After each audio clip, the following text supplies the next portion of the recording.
Isa na lang.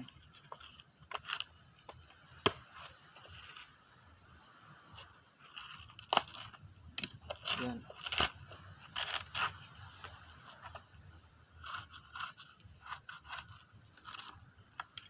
Saka itatali na natin.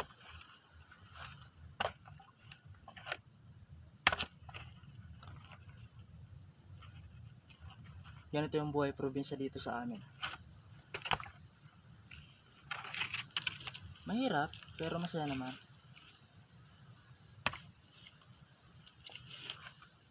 Ito yung hanap buhay dito sa amin. Pagkukupra ng mga nyog.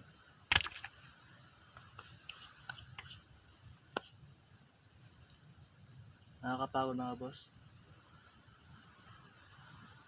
Hindi naman to sa amin yung papa ko lang nagbabantay dito ng lupa. Kaya dito na rin ako kumuha ng buko. Para hindi na ako mahirapan. Yung itak natin na gamit, sira-sira na yan. Pag nakalabas tayo, bibili tayo ng bago. Mamaya boss, papakita ko sa'yo papauwi dito sa amin. Yep, sir. Ngayon kukuha muna tayo ng ating paglalagyo para di tayo mahirapan papauwi kung paano dalhin yon. Kaya kukuha tayo ng bayugan, tawag dito sa amin.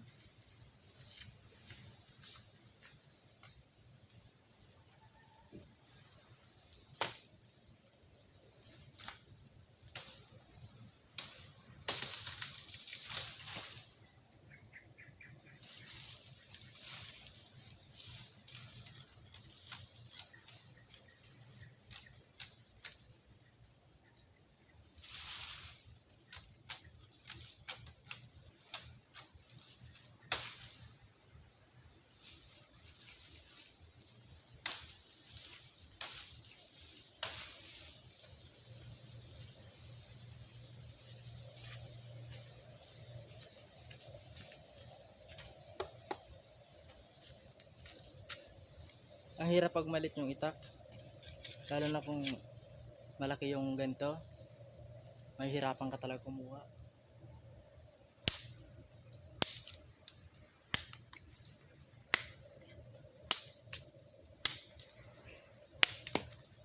Ngayon lalagyan na natin siya ng lagayan.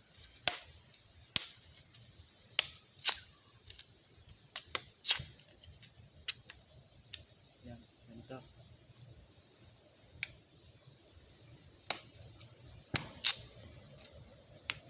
Yan. Sa kukunin ito, lalagyan na natin yon. Lalagyan natin siya.